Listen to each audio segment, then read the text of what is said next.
Assalamualaikum everyone, this is Group 12 and this is our line following robot and I am Libra Safwan online and my ID is 181015996 and I am going to describe the environment setup. First we have created the world by using the new world function. Then the task is to create the background and the background light. So we have used the add function where we have used the proto nodes and selected the objects, and there you can see the background lies here. So when we hit the background, the texture background is added here.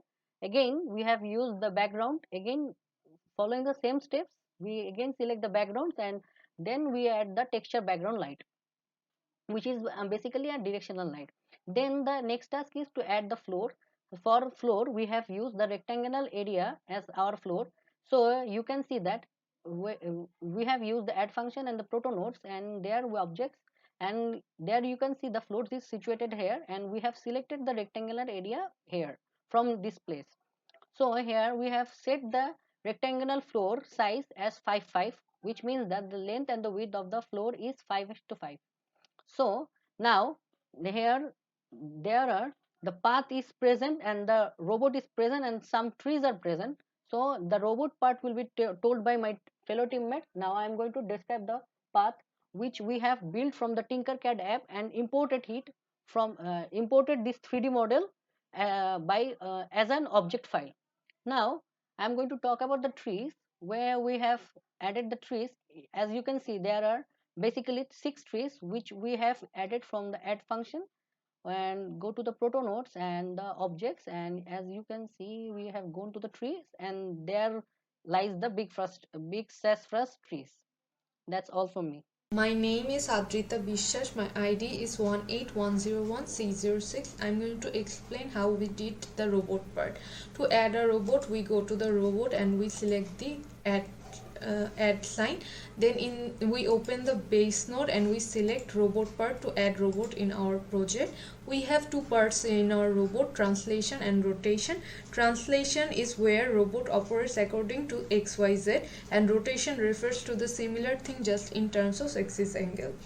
We can also add a shape. To do that, we open the children part and we have a def body shape. To add a shape in our robot, we go to the add sign. Similarly as previous, we open the base node and we select the shape to add shape in our robot. In the shape part, we have PBRA appearance and geometry box. When we open the PBRA appearance, in there we can add our base color. We can change the metalness of our robot. In the geometry box, we can change the size of our robot. We also have a bounding object use body. We have this bounding object because it enhances the collide property of the robot. Without this, our robot will go through the object.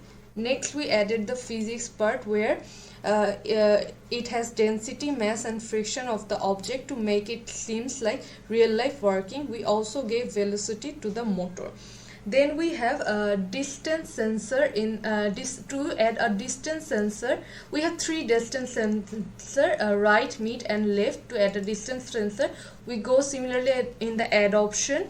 We open the base node and we add the distance sensor in our project. In the distance sensor, we have two part: translation and rotation, which is similarly as previous. We have a name section where we rename it. Then we have a type section where we select it as infrared. For geometry, and we go to PBRA and box for as previously. Then we add the hinge joint part. We add the hinge joint part to add wheel in our project. In the hinge joint part, where we add parameters, we have a position where we give finite numbers. And we have a device part where we rename the wheel as wheel 1 2 3 4. We also have a endpoint as solid where we add translation, rotation to the wheel. We also have a bounding object as previously. Thank you. Hello everyone, Assalamu alaikum. I'm Amin Akhtar Apurna and my ID is 1801236. Now I'm going to explain the code part of our line follower robot. In order for the hardware to work, the controller code must be aligned to the robot. Firstly, the robot and the camera library was imported here along with the defining the time step value 32 milliseconds. So the distance sensor will send an image after every 32 milliseconds. Then we take 4 wheels in an array, naming them as same as the rotational motor according to the hinge section. We used 3 distance sensors as our IR sensors DS right, DS mid, DS left to avoid any sort of errors. After this, we will mark the errors by taking the readings of the sensors that is ranging from -2 to +2. If the left and right IR sensor value is less than 600 and middle IR sensor value is greater than 600, the error is 0, which means that the middle sensor is on the black part. Now, -1 means right and the middle sensors are on the black part and indicates minor error, where -2 means only the right sensor is on the black part and indicates a complete error since the robot is deviating from the chosen path. Same goes for the other positive sides as well. Now, to minimize errors, we used PID, which stands for Proportional Integral Derivation. PID is a feedback control system which is used to minimize errors. We know that motor power is proportional to error. Therefore, if we have a small error, the motor speed would decrease, and if we have a greater error, the speed would increase. We keep some constants Kp, Ki, Kd for calculating the balance. Our aim with the PID is to calculate how much the robot is deviating from its path, and we adjust the speed of the wheels from the calculation.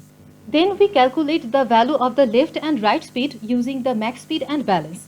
Here the speed comparison checks and satisfies all the errors. Error is calculated and according to that the motor speed is adjusted and the wheels are moved forward. So this is how the PID helps to minimize errors and adjust the speeds of the wheels. The rest of the part will be discussed by my fellow mate. Thank you so much. Assalamu alaikum. I'm Isin Abajad, ID 1810145. So after the build of this project, now we will see how things work here. In this created 3D world, there is this robot and a dark path is created on the base. The bot is supposed to follow this path. Now if we turn on the simulation, we can see the robot is following the line given. That's why it is called the line following robot. DLFR consists of IR sensors by which it can detect the dark or light based on the readings from the colored objects. In this case, we used 3 sensors.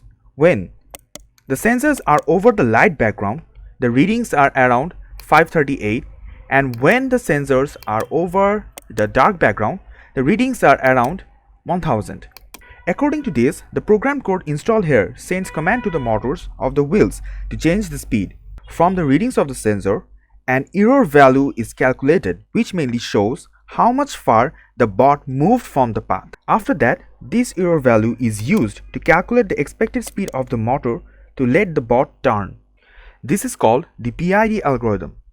To turn left, the speed of the left motors of the wheels are decreased, and to turn right, the speed of the right motors are decreased depending on the error value. That's how the bot senses the dark path and tends to stay on the line while moving. That's all from us. Thank you.